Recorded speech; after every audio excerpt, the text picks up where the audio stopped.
지금 이제 이분 증상을 이제 하지 불안 증후군이라고 얘기는 했지만,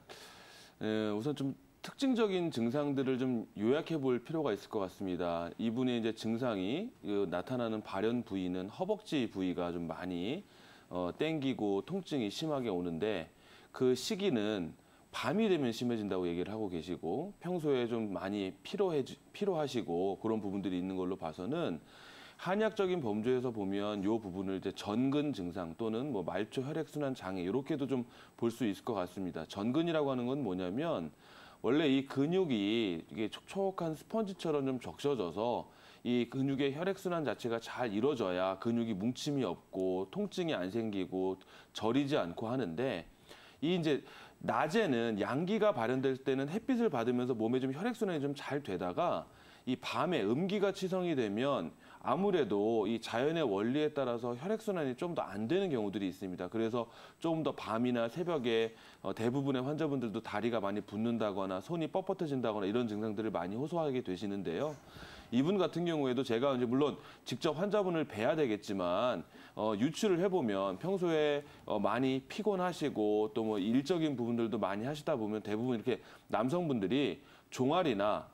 이제 뒤쪽 오금, 이 허벅지 뒤쪽 이런 근육들이 단단하게 굳어지면서 이 통증이 심하게 나타나는 경우들이 있습니다. 마치 당연히 근육이 굳다 보면 혈액순환이 안 되니까 우리 막 쥐나면 어쩔 줄 모르고 막 다리를 막 펴야 되고 움직여야지만 조금 풀어지는 그런 느낌을 받으시게 되는데, 이분도 마찬가지로 밤이 되면 근육이 많이 굳다 보니까 통증이 너무 이제 심해지시다 보니까 그걸 어떻게든 막 움직여야지만 좀 뭔가 풀어지는 것 같고, 안 그러면 막 다 막 뒤틀리고 근육이 뭉치고 이러면서 통증이 이제 심해지셔서 일상 수면 자체가 잘 안 되시는 그런 걸로 보여지십니다. 그래서 이분은 우선 첫 번째로 좀 해야 될 부분들 중에 하나가 뭐냐면, 당연히 이 근육이라고 하는 부분들은 혈액 공급이 잘 가서 근육이 석은 부드러워져 있어야지만 혈액순환이 잘 될 수가 있습니다. 근데 단지 근육 자체가 굳어버리고 혈액순환이 안 되면 땅땅 굳어버리면서 이제 통증이 생기시게 되기 때문에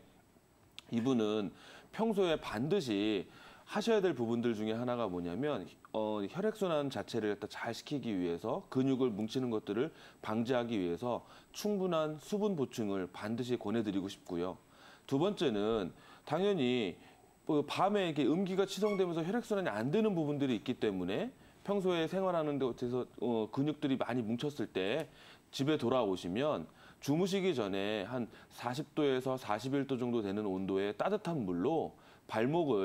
발목까지 발을 갖다가 족욕을 좀 통해서 이 말초 혈액순환을 좀 촉진시켜 놓고 주무신다면 조금 더 이런 부분들이 이 허벅지, 햄스트링 쪽으로 근육이 뭉치는 것들을 조금 풀 수 있는 그런 예방하거나 치료하는 데 좀 도움이 될 수 있는 그런 생활 팁이라고 볼 수 있을 것 같고요. 실질적으로 그럼 이런 분들이 한의원에 오시면 어떻게 치료를 하냐면, 이 뒤쪽 허벅지 근육하고 오금, 그다음에 종아리 쪽에 근육이 많이 뭉쳐 있는 부분들에 어떤 약침 치료들을 통해서 근육의 경직된 부분들을 좀 풀어주면 훨씬 좀 도움이 되실 수가 있고, 때로는 너무 많이 뭉쳐 있을 때는 불통즉 통이라고 해서 통하지 않으니까 통증이 생기기 때문에, 그러면 그런 것들을 좀 기혈 소통을 원활하게 하기 위해서 어떤 습부항이라고 하는 사혈들을 통해서 어떤 혈액순환을 좀 촉진시켜주면 근육의 경직들을 좀 빨리 풀어줄 수 있는 그런 경우들도 있습니다. 또 특히 이런 근육 자체가 많이 경직되어 있는 경우는 아까 제가 평소에 수분 보충을 많이 하시라고 말씀드렸는데,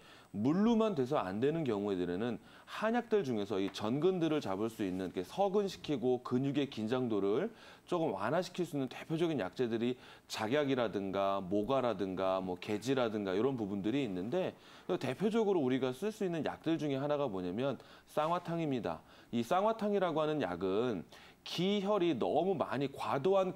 이 체력 소모들로 인해서 근육의 경직이 되고 혈액순환이 잘 안 될 때 이 쌍화탕에 제일 많이 들어있는 균약이 작약이라고 하는 약재인데요. 이 작약이라고 하는 약이 근육 자체의 경직도도 풀고 또 계지가 이 혈액순환을 촉진시키기 때문에 그런 부분들에 있어서 과도한 체력 소모로 인해서 자꾸 원장님 어깨가 결려요, 허벅지가 뭉칩니다, 종아리가 땡기고 밤에 잠을 잘 수가 없습니다. 이런 분들이 이 쌍화탕을 드시면 상당히 도움이 많이 됩니다. 거기에 이제 추가적으로 모과라고 하는 약재들이 대표적으로 이제 근육을 부드럽게 만드는 데 도움이 좀 될 수 있기 때문에 만약에 이 환자분이 실질적으로 한의원에 오셔서 좀 도움을 받고자 하신다면 저라면 기본적으로 이제 뭐 사혈을 한번 해본다거나 아니면 이 홍화나 녹용 또는 아니면 뭐 암염